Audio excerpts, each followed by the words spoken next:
Wars Hunters is a free-to-play 4 vs 4 hero shooter that actually manages to be fun despite its live service identity. Most of the core content isn't locked behind a paywall, though a lengthy linear progression is necessary to unlock modes and characters. That being said, Star Wars Hunters is a breath of fresh air compared to games like Multiverses. The core 4v4 gameplay is engaging and fun enough for the aggressive FOMO to be a complete deal-breaker. Before diving into what makes Star Wars Hunters shine, let's get the live service stuff out of the way first.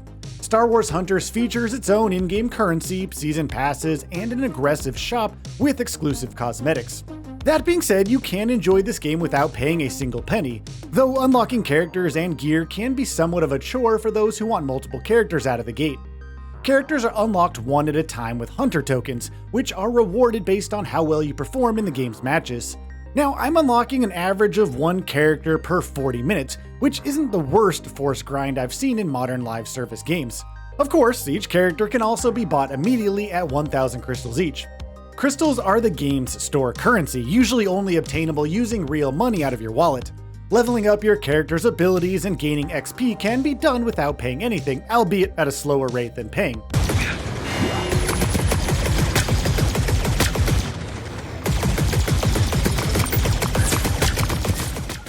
Matches are scaled to your level, so it's not quite pay to win. Still, even though the game has a decent progression curve for those who opt out of paying money, the aggressive way the game directs you to the shop is distasteful. The game takes you to the store page every other time you boot up the account, and you'll be pressured into buying into Arena Pass exclusives more and more as time goes on. Every menu just stares you down with live service FOMO exclusive store items, and lets you know how little crystal currency you have as if to shame you. It's truly an eyesore to navigate through all the menus. Couple that with the Star Wars Hunters website not mentioning monetization whatsoever, and what you have is a truly obnoxious live service model here. If you are eliminated, your opponent gets the point. Time runs out! Star Wars Hunters spoon feeds you modes to you just as it does characters. The game contains 4 game modes total, but you'll only be able to do the basic 4v4 squad brawl until you hit the necessary levels for the others. Power Control mode unlocks at level 4 and is your traditional capture the flag mode. Dynamic Control mode tasks you with holding a moving control point zone. Finally, the Trophy Chase mode is a game of tag where the player who picks up the TRO-F33 or Trophy Droid the longest wins. Unfortunately, modes and maps are always randomly shuffled in Star Wars Hunters. While the randomized modes and maps are a bummer, I thoroughly enjoy the maps themselves.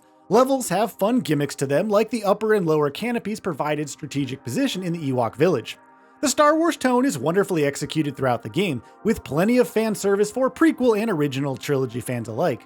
I often found myself wanting to just look around the maps at my own pace, but that would only result in my teammates dying, unfortunately, as there's no way to practice levels without initiating a match.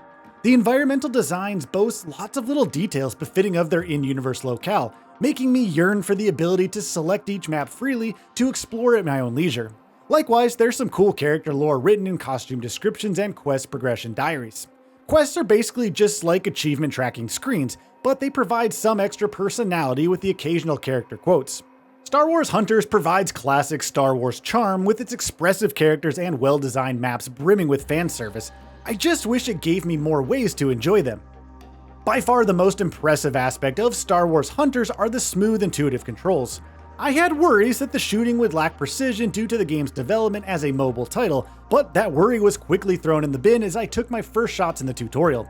Aiming with the thumbstick has progressive sensitivity, allowing for careful precision shots and 180-degree quickfires. There's a good amount of control options you can tweak to your liking, such as dead zone, aim assist, acceleration boost, and focused aim adjustability. These options are pretty standard for third-person shooters, but it's still worth a mention for how rare it is in free-to-play/mobile space gaming. Aiming down the sights and taking headshots are a breeze in this game, as is taking a more tanky approach and using a spread turret as a sentinel stormtrooper. All in all, I felt more in control of my aiming in Star Wars Hunters than I ever did in EA's Battlefront 2, which I played just a week ago. To go along with the great gunplay, moving around and jumping feels genuinely intuitive and snappy in Star Wars Hunters. Take the simple act of rotating your character, an action that many recent games in the character action space make laborious and clunky. By contrast, characters in Star Wars Hunters can be spun around as swiftly and effortlessly as a spinning top. As someone with a Switch prone to drift, the controls still feel more accommodating than similar games due to the precise, snappy movement and wealth of accessibility settings. Thankfully, expressive character animations aren't sacrificed for the game's quick movement and smooth gameplay interactions. Each character has unique animations that manage to look realistic while still fitting the decidedly cartoony aesthetic. The Wookiee stomps around with as much weight as you'd want from the large furballs, and the skittish Jawas scramble about with a lightness of foot identical to the films. Each character fulfills one of 3 classes and has their own unique abilities and weapons.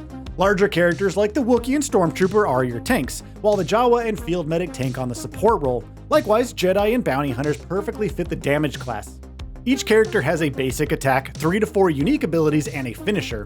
Some abilities, such as the Bounty Hunter's grapple, even take advantage of terrain, giving them a mobility advantage. I particularly enjoy the rolling droideka traversal of the Slingshot character. The unique musical theme and voice lines for each character helps to make them that much more personalized and special, though some of the emotes and costumes do require a bit of grinding and/or money to unlock. Thankfully, the special feel of the characters isn't all just fluff. The team-based gameplay lends itself well to the different class types, resulting in a good amount of variety. Star Wars Hunters is clearly meant to be more of a pick-up-and-play kind of experience, but I can see longevity here as more characters and maps get added to the game. The lack of a dodge roll is disappointing though. Sure, some classes can grapple out of the way and use energy shields when being targeted, but a universal dodge would spice up the toolkit and create even more strategic depth to the game. Also, the map selection is a tad scant at the moment, with under 8 maps.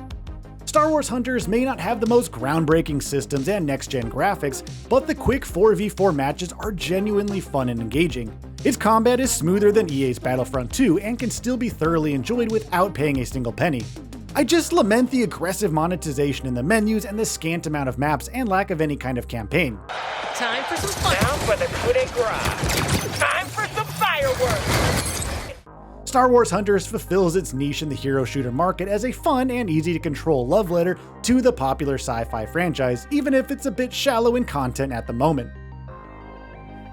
And with that, we reach the end of this video. Have anything to say? Let us know in the comments below. Also, we upload new videos every single day on GamingBolt, so please consider subscribing as it really helps us out. Thanks for watching.